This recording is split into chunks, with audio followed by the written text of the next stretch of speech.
Assalamualaikum warahmatullahi wabarakatuh. Halo anak-anak, alhamdulillah pada kesempatan hari ini kita masih diberi kesehatan untuk dapat melaksanakan pembelajaran secara daring walaupun berada di rumah masing-masing ya. Sebelum melakukan pembelajaran, mari kita berdoa terlebih dahulu. Semoga kita senantiasa selalu dalam lindungan Allah Subhanahu wa Ta'ala, dan semoga pelajaran hari ini dapat mudah kita pahami dan bermanfaat untuk kedepannya. Berdoa, mulai.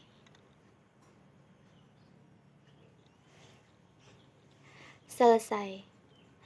Oke anak-anak, hari ini kita akan belajar ekonomi, yaitu tentang bab kerjasama ekonomi internasional. Nah, sebelum itu Bu Guru mau bertanya, kalian sekarang kan belajarnya di rumah saja ya, menggunakan HP atau laptop. Mungkin kebanyakan menggunakan HP. Nah, yang kalian pakai sekarang tipe HP-nya apa? Adakah yang menggunakan Xiaomi, Oppo, Vivo, atau yang lainnya? Pasti ada ya. Nah, itu semua kan produknya dari luar negeri, dari negara Korea. Lah kok bisa kalian beli HP dari negara Korea? Apa iya kalau kita ingin beli HP dari luar negeri itu harus perlu jalan-jalan dulu ke luar negeri? Tidak ya. Nah, kita tidak perlu datang jauh-jauh ke luar negeri. Di negara kita pun ada. Di Indonesia itu juga disediakan. Jadi, kita dapat membeli produk-produk HP dari luar negeri sesuka tipe HP kalian.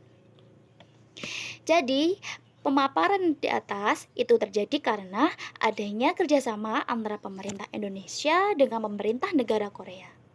Lalu, apa hubungannya dengan kerjasama ekonomi internasional? Apa hubungannya dengan materi yang akan kita pelajari saat ini? Untuk itu, mari simak penjelasan berikut ini. Apakah yang dimaksud dengan kerjasama ekonomi internasional? Kerjasama ekonomi internasional adalah kerjasama yang menunjukkan hubungan antara negara dalam bidang ekonomi dengan dasar kepentingan tertentu untuk dapat meningkatkan kesejahteraan ekonomi, pertumbuhan ekonomi, dan peningkatan struktur kegiatan ekonomi nasional. Dengan kata lain, kerjasama ekonomi internasional sendiri merupakan bentuk hubungan yang dilakukan suatu negara dengan negara lain untuk memenuhi kebutuhan rakyatnya dan kepentingan negaranya. Apa saja faktor yang mempengaruhi kerjasama ekonomi internasional? Itu ada 6 ya.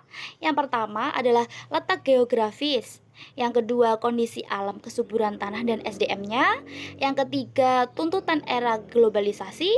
Yang keempat, keinginan memperoleh dukungan negara lain. Yang kelima, sistem ekonomi. Dan yang terakhir adalah ideologi dan sistem politik.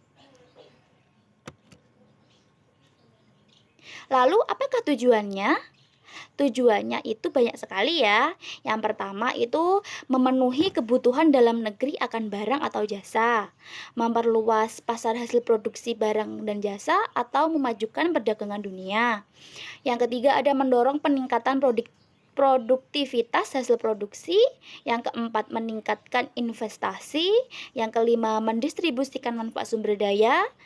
Dan selanjutnya membuka lapangan kerja baru. Yang keenam ada mengurangi ketimpangan antara negara maju dan negara berkembang.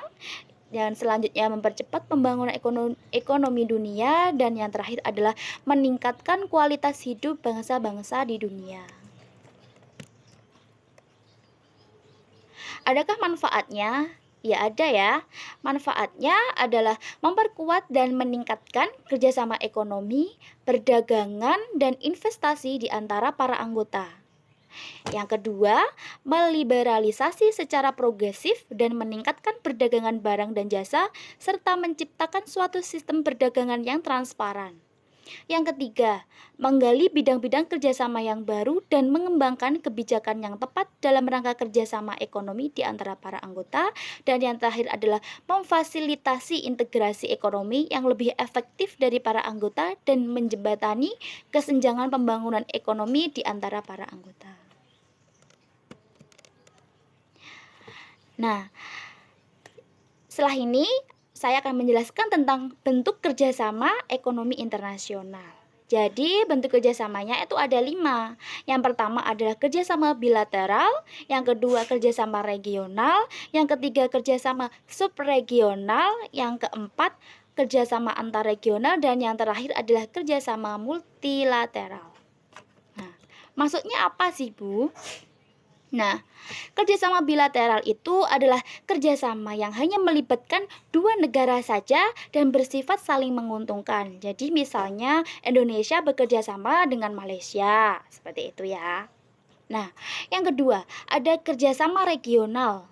Kalau regional itu adalah kerjasama yang dilakukan oleh negara-negara yang berada di kawasan tertentu yang biasanya berdekatan. Jadi kalau regional itu dalam satu kawasan. Jadi misalnya seperti Indonesia, Malaysia, Thailand, Vietnam, Singapura, Filipina, dan yang lainnya. Itu dalam satu kawasan yaitu Asia Tenggara. Nah, itu ya. Yang ketiga, ada kerjasama subregional. Kalau subregional itu adalah kerjasama beberapa negara di subkawasan yang letaknya berdekatan secara geografis. Kalau ini itu juga satu kawasan, namun tidak melibatkan semua dalam satu kawasan, jadi hanya mungkin 3 atau 2 saja. Nah, yang selanjutnya, kerjasama antarregional. Nah, kalau yang ini itu adalah kerjasama yang melibatkan beberapa negara dalam satu kawasan dengan negara-negara lain di kawasan yang berbeda. Jadi kawasan yang satu dengan kawasan yang lainnya. Itu adalah kerjasama antarregional. Selanjutnya ada kerjasama multilateral. Kalau ini itu adalah kerjasama yang melibatkan banyak negara tanpa memandang batasan wilayah tertentu. Jadi kalau ini itu luas, jangkauannya luas ya. Jadi Indonesia, Amerika, Jepang, Rusia bisa bergabung menjadi satu dalam kerjasama multilateral. Gitu ya. Nah, apa saja bidang kerjasama ekonomi internasionalnya? Nah, itu ada 5. Yang pertama, kerjasama perdagangan. Yang kedua, kerjasama produsen. Yang ketiga, kerjasama keuangan. Yang keempat, kerjasama pasar bersama. Dan yang terakhir adalah kerjasama ketenaga kerjaan. Nah, lalu apa saja sih lembaga atau badan kerjasama ekonomi internasional itu? Mari kita simak berikut ini. Nah, jadi banyak sekali ya, lembaga-lembaganya itu banyak sekali.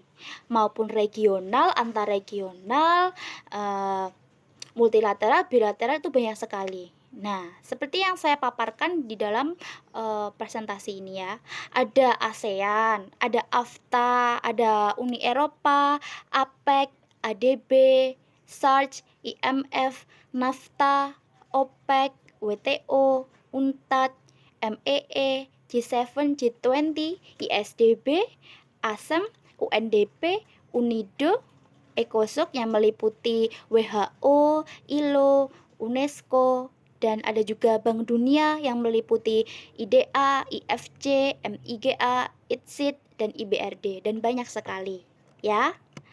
Oke, jadi belajar kita tentang kerjasama ekonomi internasional sampai situ dulu ya. Nah, nanti jika ada yang ditanyakan, kalian bisa bertanya langsung kepada saya atau langsung japri di nomor WhatsApp saya. Seperti itu ya. Jadi terima kasih untuk hari ini. Semoga hari kalian menyenangkan dan selamat belajar. Wassalamualaikum warahmatullahi wabarakatuh.